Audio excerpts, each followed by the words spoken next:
ইতিহাসের পাতায় খোদাই করা একটি নাম, যা এখনও তার ডিক্টেটরশিপের জন্য মনে করা হয়। একজন স্বৈরশাসক যার নাম বিশ্বকে আতঙ্কিত করেছিল, যার একটি পদক্ষেপ পুরা ইউরোপকে দ্বিতীয় বিশ্বযুদ্ধের কবলে ফেলেছিল। একটি জাতীয়তাবাদী স্কুলের একজন ছাত্র, যিনি কেবল শুধুমাত্র জার্মানি নয়, বিশ্বের অনেক দেশের মানুষের মধ্যে তার দেশ এবং তার অতীতের প্রতি গর্ব এবং উৎসাহের অনুভূতি জাগিয়ে তুলেছিলেন। ফ্যাসিবাদী আদর্শের একজন আদর্শ নেতা, যিনি তার নিজের জীবদ্দশাও কখনো কল্পনা করতে পারেনি যে তার মৃত্যুর পর মানুষ তাকে এভাবে চিনবে।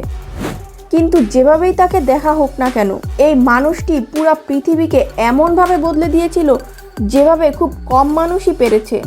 তার নাম অ্যাডলফ হিটলার। অস্ট্রিয়ার একটি ছোট্ট শহরে জন্ম নেওয়া একজন সাধারণ ছেলে, যার স্বপ্ন ছিল চিত্রশিল্পী হওয়া, কিন্তু ভাগ্যের লিখন যেন অন্য কিছু ছিল। একটা ব্যর্থতা, একটা অপমান আর একটা অন্ধকার আদর্শ, সবকিছু মিলিয়ে এই মানুষটি হয়ে উঠল মানব ইতিহাসের সবথেকে বিতর্কিত এবং ভয়ঙ্কর ব্যক্তিত্ব।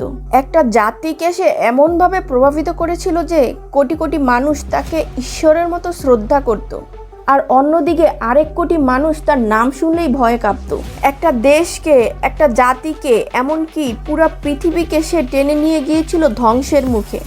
যুদ্ধ, আগ্রাসন এবং ঘৃণার রাজনীতি, এই তিন জিনিসের উপর দাঁড়িয়ে গড়ে উঠেছিল হিটলারের সাম্রাজ্য। তার কণ্ঠের শক্তি ছিল এমন যে লাখ লাখ মানুষ তার বক্তৃতা শুনে প্রাণ দিতে পর্যন্ত প্রস্তুত ছিল। সে প্রতিশ্রুতি দিয়েছিল, আমি জার্মানিকে আবার গৌরবময় করব। কিন্তু সে গৌরবের পথেই ছড়িয়ে গিয়েছিল রক্ত, ধ্বংস আর কোটি মানুষের কান্না। হিটলার ছিলেন এক রহস্য।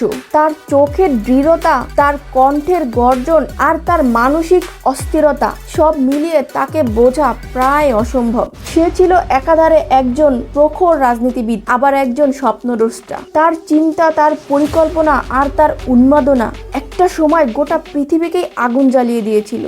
1939 সালে শুরু হওয়া দ্বিতীয় বিশ্বযুদ্ধ শুধুমাত্র কিন্তু একটি যুদ্ধ ছিল না, এটা ছিল মানব সভ্যতার সবচেয়ে অন্ধকার একটা অধ্যায়। আর এই অন্ধকারের কেন্দ্রে ছিল একটাই নাম, অ্যাডলফ হিটলার। একজন মানুষ যিনি কোটি মানুষের মৃত্যু ডেকে এনেছিল, কিন্তু এখনো ইতিহাসে তার নাম নিয়ে কিন্তু বিতর্ক থামেনি। কেউ বলে সে ছিল একজন শয়তান, আবার কেউ বলে সে ছিল একজন প্রখর দেশপ্রেমিক। আজ আমরা ফিরে যাচ্ছি সেই সময়ের দিকে, যখন পৃথিবী ছিল অন্ধকারে ঢাকা, যখন একজন মানুষ তার নিজের বিশ্বাসে মুগ্ধ হয়ে পুরা পৃথিবীর মানুষের ভাগ্য লিখে দিচ্ছিল। এটাই হিটলারের গল্প, একজন চিত্রশিল্পীর এবং একজন রাজনীতিবিদের। অ্যাডলফ হিটলার 1889 সালে অস্ট্রিয়া এবং জার্মানির সীমান্তের কাছে ব্রুনাউ এম ইন নামের ছোট্ট একটি শহরে জন্মগ্রহণ করেছিলেন।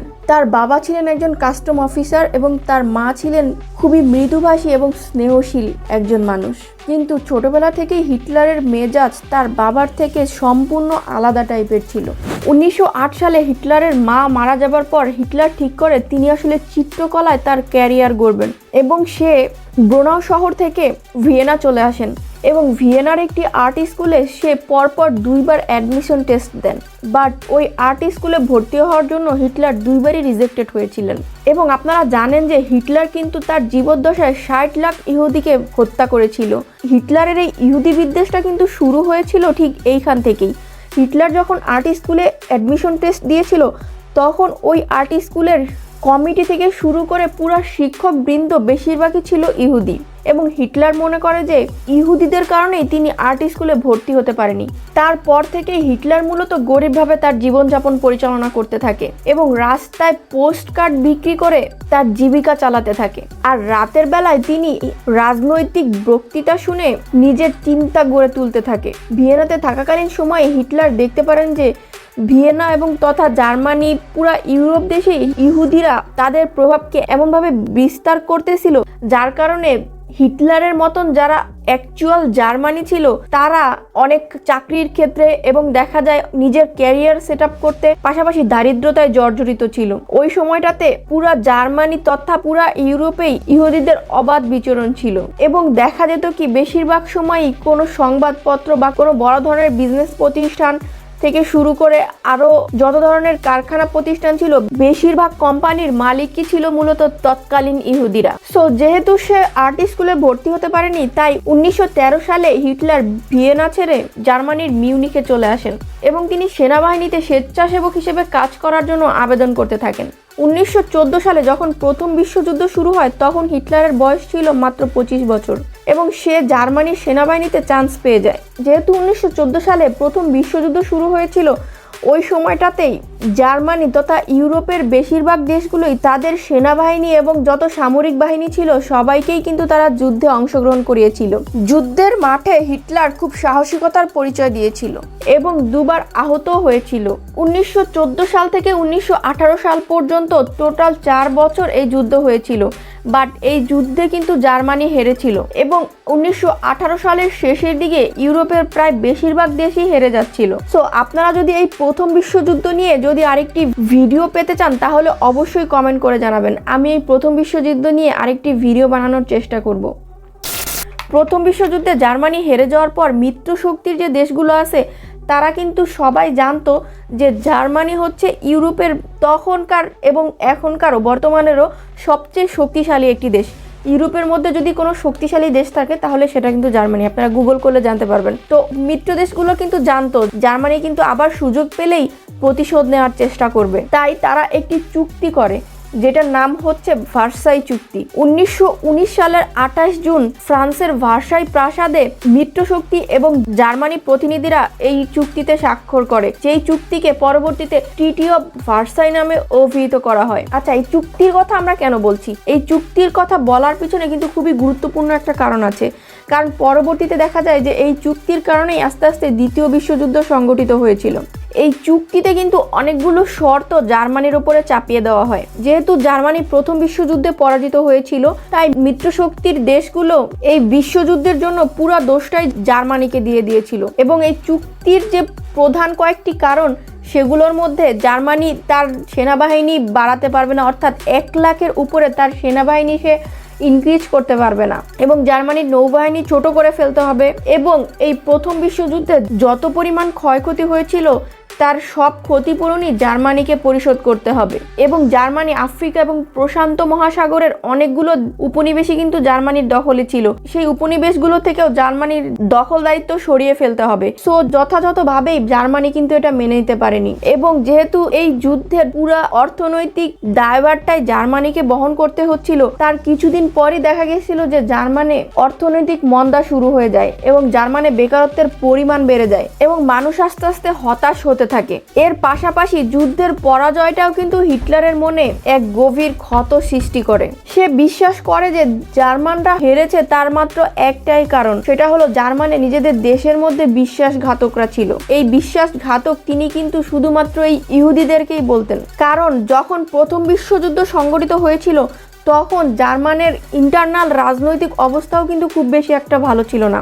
জার্মানিদের ভিতরেও তখন বিভিন্ন ধরনের বিক্ষোভ আন্দোলন হচ্ছিল, আর যেহেতু ইহুদিদের প্রথম থেকেই কিন্তু জার্মানের হাই ক্লাস মানুষদের সাথে তাদের অবাধ বিচরণ ছিল এবং বড় বড় কোম্পানি থেকে ব্যবসা প্রতিষ্ঠানের মালিকও ছিল ইহুদিরা, তাই হিটলার এই পুরা দোষটা ইহুদিদের উপর চাপিয়ে দিয়েছিল। ঠিক এই সময়টাতেই হিটলার একটি ছোট্ট রাজনৈতিক দল গঠন করে, যার নাম আপনারা সবাই জানেন, ন্যাশনাল সোশ্যালাইস্ট জার্মান ওয়ার্কার্স পার্টি, অর্থাৎ নাৎসি পার্টি। হিটলারের নাৎসি পার্টির বেশিরভাগ কর্মী ছিলেন শ্রমজীবী মানুষ। হিটলারের বক্তৃতা শুনে এই লোকেরা গভীরভাবে উদ্দীপ্ত হয়েছিল, তাদের মধ্যে ডানপন্থী চেতনা শক্তিশালী হয়ে ওঠে। শ্রমিকরা উঠে দাঁড়াতে এবং তাদের অধিকারের জন্য লড়াই করার জন্য উজ্জীবিত হয়েছিল। তাদের মনে এটা গেঁথে গিয়েছিল যে জার্মানিতে এখন কেবলমাত্র একটি ডানপন্থী থাকা উচিত।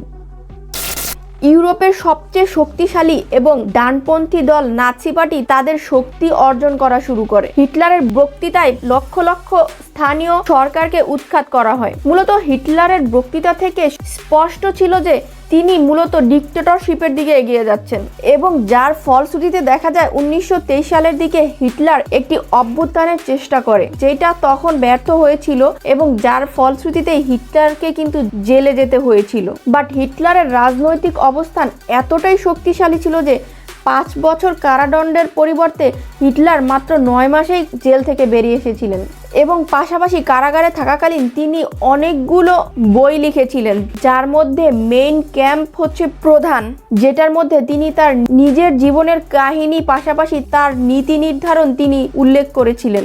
এই বইগুলো পড়ার পর হিটলারের পপুলারিটি বাড়তে থাকে এবং শুধু জার্মানিতেই নয়, পুরা বিশ্বজুড়েই হিটলারের পপুলারিটি বাড়তে থাকে। যেখানে 1925 সালে হিটলারের সমর্থক ছিল মাত্র 25,000, সেখানে 1929 সালে গিয়ে দেখা যায় হিটলারের সমর্থক 2 লাখ ছাড়িয়ে গেছে। যেহেতু জার্মানে অর্থনৈতিক মন্দা চলছিল এবং অনেক মানুষ বেকার অবস্থায় ছিল, যার কারণে তৎকালীন সরকারের বিরুদ্ধে জনগণের ক্ষোভও ক্রমশ বৃদ্ধি পেতে থাকে এবং হিটলারের মর্যাদাও কিন্তু আস্তে আস্তে বাড়তে থাকে। যার পরিপ্রেক্ষিতে দেখা যায় যে এই নাৎসি পার্টি 1932 সালের নির্বাচনে 1,40,00,000 ভোট পেয়ে খুব বড় একটা রাজনৈতিক দল হিসেবে নিজেদেরকে প্রতিষ্ঠিত করে এবং 1933 সালে হিটলারকে জার্মানির চ্যান্সেলর পদে নিয়োগ করা হয়।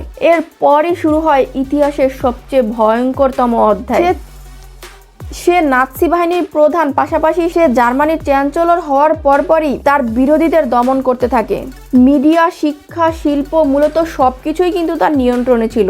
এর মধ্যেই দেখা যায় যে তৎকালীন জার্মানির যিনি রাষ্ট্রপতি ছিলেন হিন্ডেনবার্গ, তিনি ক্যান্সারে আক্রান্ত হন এবং তিনি এক পর্যায়ে মারা যান। যেহেতু হিটলার জার্মানির চ্যান্সেলর ছিলেন, তাই রাষ্ট্রপতি মারা যাওয়ার পর হিটলার নিজেই নিজেকে রাষ্ট্রপতি হিসেবে অভিহিত করতে থাকেন। পাশাপাশি হিটলার তখনকার সরকার প্রধান ছিলেন এবং তিনি ছিলেন নাৎসি বাহিনীর প্রধান, পাশাপাশি তিনি ছিলেন জার্মানির চ্যান্সেলর, যার কারণে পুরো ক্ষমতা হিটলারের ওপর গিয়ে বর্তায়। এইটা সত্যি যে হিটলার ক্ষমতায় থাকাকালীন জার্মানির অর্থনীতি কিন্তু ধীরে ধীরে উন্নতি করা শুরু করে, জার্মানির বেকারত্ব কমে যায়। যেহেতু তিনি রাষ্ট্রপতির দায়িত্ব পালন করতেছিলেন, তাই তিনি নিজের ইচ্ছায় দেশীয় এবং বিদেশি নীতি উভয়ই নিয়ন্ত্রণ করতে পারতেন, কারণ ওই সময়টাতে জার্মানির বেশিরভাগ মানুষের সমর্থন ছিল হিটলারের ওপর।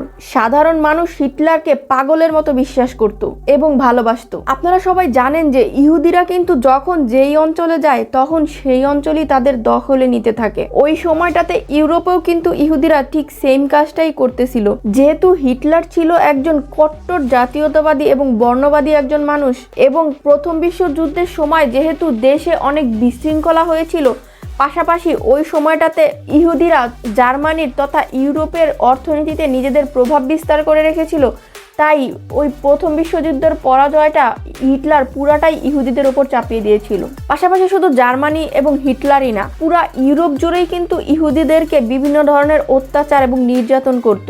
তার কারণ কিন্তু ওইটাই ছিল, ইহুদিরা মূলত যেই দেশেই যাইতো সেই দেশেই তাদের নিজেদের আধিপত্য বিস্তার করা শুরু করত।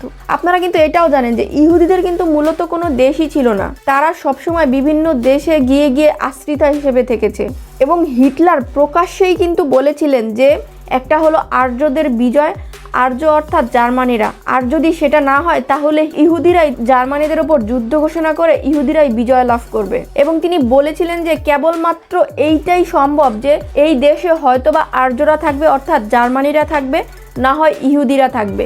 এবং হিটলার এইটা বিশ্বাস করতেন যে ইহুদিরা একটা সময় গিয়ে জার্মানিদেরকে এই দেশ থেকে বিতাড়িত করে দিবে, যেইটা কিন্তু এখন ইহুদিরা ফিলিস্তিনিদের সাথে করতেছে।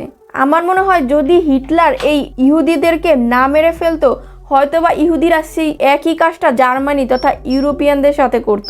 আপনাদের কি মনে হয় অবশ্যই কমেন্টে জানাবেন। এবং এর পরিপ্রেক্ষিতেই হিটলার ইহুদিদের ওপর বিভিন্ন ধরনের অত্যাচার করা শুরু করে এবং এইটাই ছিল হলোকস্টের সূচনা। ইহুদিদেরকে রাজনৈতিক, সামাজিক এবং অর্থনৈতিক ক্ষেত্র থেকে বাদ দিয়ে দেওয়া হয় এবং 1935 সালের দিকে হিটলার ইহুদিদের উপর একটি আইনও পাশ করেন। আইনটি মূলত এরকম ছিল যে একজন জার্মানির মানুষ কোনো ইহুদিকে বিয়ে করতে পারবে না, ইহুদিদের নাগরিকত্ব সীমিত করে দেওয়া হয় এবং একজন ইহুদি জার্মানিদেরকে বিয়ে করতে পারবে না। আচ্ছা, আপনারা জানেন জার্মানি কিন্তু প্রথম বিশ্বযুদ্ধের পরেই একটি চুক্তিতে স্বাক্ষর করেছিল, যেটা ছিল ট্রিটি অফ ভার্সাই চুক্তি। তো হিটলার কিন্তু রাষ্ট্রপতি হবার পরপরই এই চুক্তি সব বাতিল করে দেয় এবং হিটলার যেহেতু ওই প্রথম বিশ্বযুদ্ধের একজন সেনা সদস্য ছিল, তাই সে কোনোভাবে এই যুদ্ধের পরাজয় মেনে নিতে পারেনি, যার ফলশ্রুতিতে দেখা যায় হিটলার কিন্তু তার মনে মনে প্রতিশোধ নেওয়ার জন্য আরেকটি পরিকল্পনা করতে থাকে এবং সে পরবর্তীতে যুদ্ধের জন্য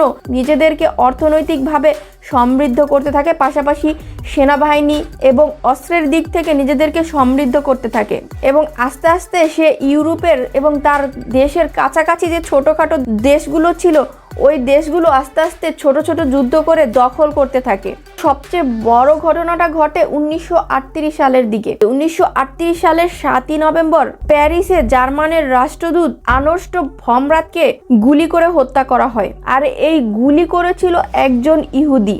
এই ঘটনাই কিন্তু ছিল এই হলোকস্টের সূচনা। যেহেতু হিটলার আগে থেকেই ইহুদিদের পছন্দ করতো না এবং এর উপরে আবার একজন ইহুদি, সে কিনা একজন রাষ্ট্রদূতকে, জার্মানির রাষ্ট্রদূতকে মেরে ফেলেছে, এটা কিন্তু হিটলার কখনোই মেনে নিতে পারবে না। সাথে সাথে হিটলার পুরা ইউরোপ থেকে ইহুদিদের বহিষ্কার করার জন্য উঠে পড়ে লেগে যায় এবং হাজার হাজার ইহুদিকে ধরে নিয়ে যাওয়া হয়। প্রথম অবস্থায় ইহুদিদেরকে একসাথে শুট করে মারা হতো এবং আস্তে আস্তে দেখা গেল যে এত মানুষকে আসলে এইভাবে মারা সম্ভব না। তাই হিটলার বিভিন্ন ধরনের ক্যাম্প প্রতিষ্ঠা করা শুরু করে। এই ক্যাম্পগুলোতে মূলত হিটলার অনেক ইহুদি মানুষদেরকে, নারী, পুরুষ, শিশু সবাইকে একসাথে ধরে নিয়ে আসতো এবং তাদের উপর বিভিন্ন ধরনের রাসায়নিক গ্যাস প্রয়োগ করা হতো এবং এইভাবেই হিটলার 60 লাখ ইহুদিকে হত্যা করেছিল। এবং এর পাশাপাশি হঠাৎ করেই দেখা যায় যে হিটলার অস্ট্রিয়া দখল করে নেয়। মূলত তখন অস্ট্রিয়ার মিত্রবন্ধু ছিল হচ্ছে ফ্রান্স এবং ব্রিটেন। তো অস্ট্রিয়া ফ্রান্স এবং ব্রিটেনের সাহায্য চাইলে ফ্রান্স এবং ব্রিটেন সরাসরি না করে দেয়, কারণ তারা কিন্তু হিটলারের সম্পর্কে আগে থেকেই জানতো যে এখন যদি তারা এই অস্ট্রিয়াকে সহযোগিতা করার জন্য এগিয়ে আসে তাহলে এই যুদ্ধটাকে কিন্তু হিটলার দ্বিতীয় বিশ্বযুদ্ধের দিকে ঠেলে নিয়ে যেতে পারে। তাই হিটলারকে থামানোর জন্য 1938 সালের দিকে ইটালি, ফ্রান্স, ব্রিটেন এবং জার্মানি মিলে একটি মিউনিখে মিলিত হন। মূলত ওই মিউনিখে তারা একটি চুক্তিতে সাইন করেন, যেই চুক্তির প্রধান উদ্দেশ্যই ছিল মূলত এই দ্বিতীয় বিশ্বযুদ্ধ যাতে কোনো না কোনোভাবে এড়ানো যায়। যার কারণে ব্রিটেন এবং ফ্রান্স তখন হিটলারকে জিজ্ঞেস করেন যে হিটলার আসলে কি পেলে তার এই যুদ্ধ, তার এই নতুন নতুন দেশ দখল করা এবং এই যুদ্ধ বন্ধ করবে। তো হিটলার তখন চেকোস্লোভিয়ার একটি এলাকা ছিল সুইডেনল্যান্ড, হিটলার তখন বলে যে ওই এলাকাটা যদি তাকে দিয়ে দেওয়া হয় তাহলে আর সে নতুন কোনো যুদ্ধে জড়াবে না। এবং ফ্রান্স এবং ব্রিটেন ভেবেছিল যে হিটলারকে যদি সুইডেনল্যান্ড দিয়ে দেওয়া হয় তাহলে হয়তো সে খুশি হয়ে নতুন করে আর কোনো যুদ্ধে জড়াবে না, হয়তো হিটলার এখানেই থেমে যাবে। কিন্তু তার কিছুদিন পরেই ঘটনা আসলে উল্টে গেল। হিটলার তার আগের সমস্ত চুক্তি ভেঙে চেকোস্লোভিয়া পুরোটাই দখল করে নেয় এবং চেকোস্লোভিয়া দখলের পর হিটলার পোল্যান্ডে আক্রমণ করে বসে। যেহেতু হিটলার ওই চুক্তিটি ভঙ্গ করে পোল্যান্ড আক্রমণ করে বসলো, তাই ফ্রান্স এবং ব্রিটেন তারাও হিটলারের বিরুদ্ধে যুদ্ধ ঘোষণা করলো। এরপরে আস্তে আস্তে হিটলার ইউরোপের প্রায় সমস্ত দেশ, ছোটোখাটো যে দেশগুলো ছিল প্রায় সবগুলো দেশই আস্তে আস্তে নিজের দখলে নিতে থাকে। দেখা যায় যে একটা দেশ দখল করে এবং তারপরে সে আরেকটা দেশে যায়, আরেকটা দেশও সে দখল করে নেয়। 1940 সালের এপ্রিল মাসে হিটলার ডেনমার্ক এবং নরওয়ের মতন দেশেও আক্রমণ করে বসে এবং এক বছরের মধ্যে সোভিয়েত ইউনিয়নের পশ্চিম অংশও সে দখল করে নেয়। পুরা ইউরোপীয় অভিযানে সাফল্য অর্জনের পর হিটলার পুরা ইউরোপ থেকে ইহুদিদেরকে নির্মূল করার জন্য ব্যস্ত হয়ে যায়। 1941 সালটি ছিল ইহুদিদের জন্য সবচেয়ে বিপজ্জনক এবং সবচেয়ে বিপর্যয় একটি বছর। 1941 সাল থেকে 1945 সাল পর্যন্ত হিটলার লক্ষ লক্ষ ইহুদিদেরকে হত্যা করে। জার্মানি সহ পূর্ব ইউরোপের 1500টিরও বেশি শহরে দিবালোকে হিটলার তার শত্রুদের প্রকাশ্যে হত্যা করতে থাকে এবং এই হত্যাকাণ্ড চালানোর পাশাপাশি হিটলার কিন্তু ইউরোপের অন্য দেশগুলোতেও নিজেদের যুদ্ধ চালিয়ে যেতে থাকে এবং বছরের শেষ নাগাদ মার্কিন যুক্তরাষ্ট্র এবং আফ্রিকাতেও কিন্তু হিটলার তার সৈন্য পাঠিয়েছিল। এই 2 বা 3 বছরে হিটলারকে হত্যা করার জন্য কিন্তু অনেক পরিকল্পনা করা হয়েছিল, অনেক চেষ্টা করা হয়েছিল, বাট কোনো লাভ হয়নি।